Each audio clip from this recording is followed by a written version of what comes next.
এভাবেই মেজাজ হারিয়ে প্রতিপক্ষ খেলোয়াড়কে ছুড়ে ফেললেন ফাহমিদুল ইসলাম। খেলার মাঠে ফাহমিদুলের রাগ দেখানো নতুন কোনো ঘটনা নয়, তবে এবার যা দেখা গেল তা সত্যি অবিশ্বাস্য। রীতিমতো পেছন থেকে টেনে মাটিতে ছুড়ে ফেললেন প্রতিপক্ষের খেলোয়াড়কে। ফাহমিদুলের এমন কাণ্ডে অবাক ফুটবল ভক্তরা।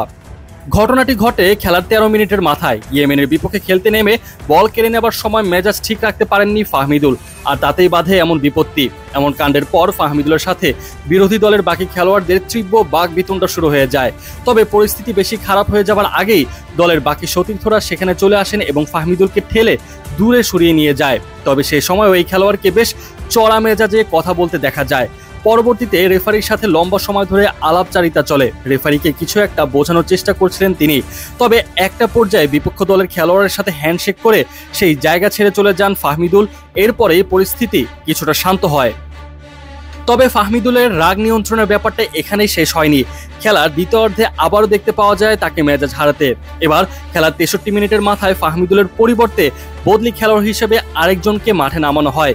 সেই সময় ব্যাপারটা হয়তোবা ভালো মতো নিতে পারেননি তিনি, তাই তো ডাগ আউটে যেয়ে হাতে থাকা বোতল ছুঁড়ে মারেন এবং কি খালি জায়গায় ঘুষি মারতেও দেখা যায় তাকে।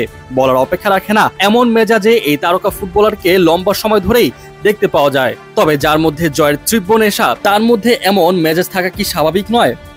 জাতীয় দলের খেলার ঘণ্টাখানেক আগে অনূর্ধ্ব 23 দলের খেলা ছিল, যেখানে ফাহমিদুল ছিলেন মূল চরিত্রে। এখনও শেখার অনেক কিছুই বাকি তার, অন্তত প্রধান কোচের ভাষ্যমতে। সেজন্যই অনূর্ধ্ব 23-এর হয়ে ইয়েমেনের বিপক্ষে মাঠে নামেন। তবে মাঠে নেমেই যে ভঙ্গিমায় ফাহমিদুল খেলেছেন এবং মাঠে কাণ্ড ঘটিয়েছেন, তাতে করে সোশ্যাল মিডিয়ায় তাকে নিয়ে হচ্ছে বেশ আলোচনা সমালোচনা।